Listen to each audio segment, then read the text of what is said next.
Jumpa lagi di Serba-Serbi Otomotif bersama Oki Noisy. Kali ini saya mau bagikan sedikit wawasan dari dunia otomotif tentu. Dan ini pun untuk menjawab pertanyaan dari Anda. Dan pertanyaan kali ini adalah, mana yang terbaik, motor dengan karburator atau injeksi? Tapi sebelum lanjut, dukung channel ini dengan cara klik like, subscribe bagi yang belum, dan aktifkan juga lonceng notifikasinya.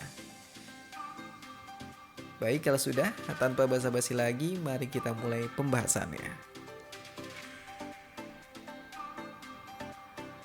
Saya tebak Anda sedang mencari referensi karena ingin membeli motor baru dan mungkin bingung mau yang karbu atau injeksi. Mana yang bikin lebih hemat BBM, mana yang lebih bikin kenceng, atau mungkin keduanya? Di video ini tentu saja saya akan berbagi perspektif untuk membantu Anda memilih mana yang tepat sesuai karakter atau kondisi berkendara.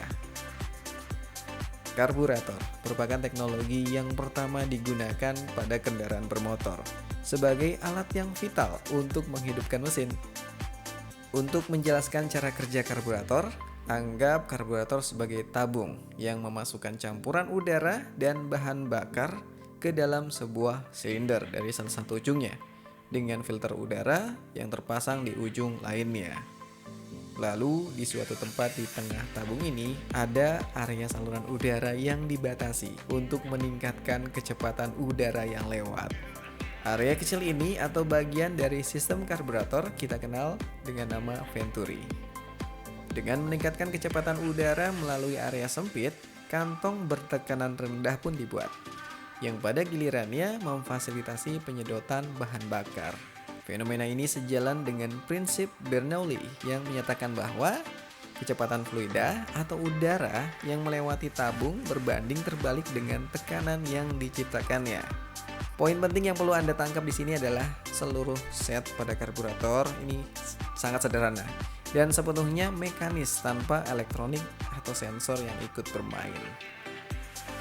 Kesederhanaan sistem karburator ini tentu saja menjadi kelebihan dari sistem ini.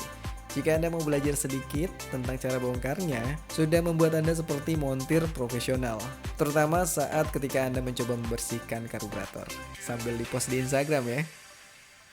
Kelebihan lain dari cara kerja mekanis pada karburator, karbu ini bisa merespon secara unik setiap posisi atau aksi betot gas di jalan. Selain itu, biaya perawatan terbilang sangat murah. Itu tadi dari segi keuntungannya. Lalu ada nggak sih jeleknya karbu? Oh ada. Paling kentara udah pasti bahan bakar jauh lebih boros dibanding injeksi. Ini karena kuantitas suplai bahan bakar tidak presisi. Karena itu tadi cara kerjanya yang mekanis. Dan nggak semua orang bisa nyeting dengan benar sistem karbu. Ya, contohnya saya. Masalah yang sering dialami itu kalau pas mesin dingin pasti sulit hidup.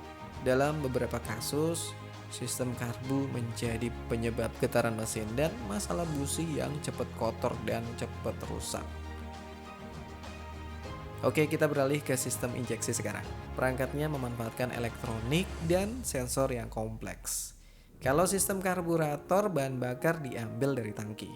Nah, kalau sistem injeksi itu juga dari tangki sih, tapi tergantung pada pompa yang dipasangkan di dalam tangki untuk mengontrol aliran bahan bakar. Nozzle sistem injeksi pun langsung masuk ke dalam ruang bahan bakar. Singkatnya, kalau dari cara kerja, output sistem injeksi menghasilkan bahan bakar bertekanan yang diklaim sangat baik dalam proses atomisasi dan pengabutan. Ini menghasilkan pembakaran yang katanya lebih efisien. Oleh karena itu, daya yang dihasilkannya pun optimal. Kalau di karbu perlu penyesuaian atau settingan yang bergantung dari lingkungan dan kondisi berkendara Anda. Nah, di sistem injeksi ini dikerjakan otomatis. Nah, berkat injeksi, masalah getaran mesin pun bisa berkurang dan terutama masalah busi yang sering kotor. Dan udah pasti nggak jadi masalah lagi kalau kita start mesin dalam kondisi dingin ya. Tapi bicara kekurangan sistem injeksi, ini nggak seperti pada karbu yang bisa kita setting sebisa kita ya. Sistem injeksi sukar atau sulit ya dikerjakan sendiri karena ini adalah perangkat kontrol elektronik yang kompleks. Pada sistem injeksi direkomendasikan menggunakan bahan bakar berkualitas baik. Bahan bakar yang terkontaminasi ini bisa membuat mesin berhenti begitu saja di jalan. Ya misalkan terkontaminasi air deh, udah pasti mesinnya ngadat.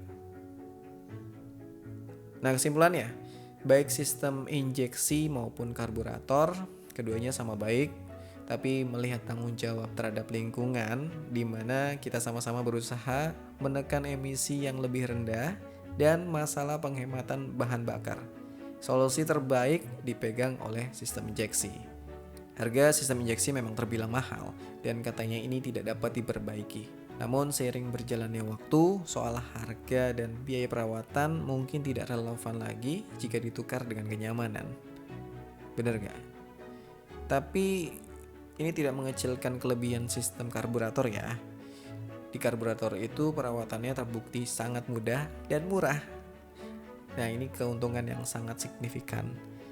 Dan jika Anda penyuka perjalanan tak terduga, seperti ketika Anda menyusuri hutan di kegiatan off-road dengan motor, nah karburator ini pilihan terbaik ya. Karena karburator dapat merespon setiap putaran throttle atau gas Anda yang tidak terduga.